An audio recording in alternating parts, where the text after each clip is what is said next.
कल्याण railway स्थानकामध्ये पुन्हा एकदा माथेफिरूचा प्रताप बघायला मिळालाय। एसी लोकलच्या थेट टपावरती बसून माथेफिरू प्रवास करण्याचा प्रयत्न करत होता।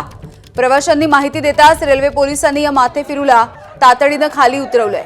मात्र माथेफिरूच्या या प्रतापामुळे मध्य रेल्वेचा 20 ते 25 मिनिटं खोळंबा झाला।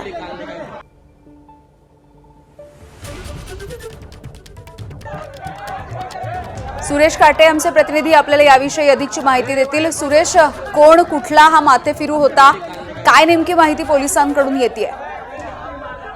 यामिनी खरं पाहिलं तर कल्याण रेल्वे स्टेशनवरती ही दुसरी घटना आहे। गेल्या 15 महिन्यापूर्वी देखील एका माथेफिरूने असाच रेल्वे स्टेशनवरती धिंगाणा घातला होता आणि त्यामध्ये त्याचा मृत्यू झालेला आहे।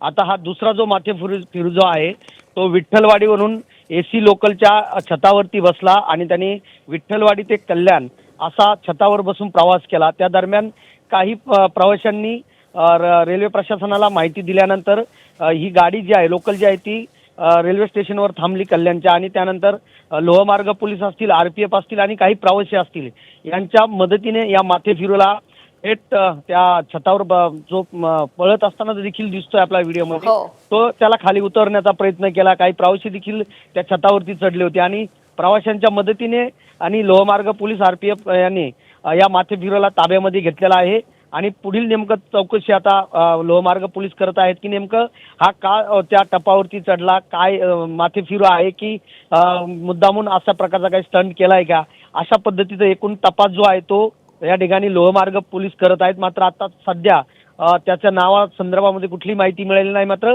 तो आता सध्या लोहमार्ग पोलिसांच्या ताब्यामध्ये आहे। यामिनी अगदी सुरेश, धन्यवाद सविस्तर माहितीसाठी।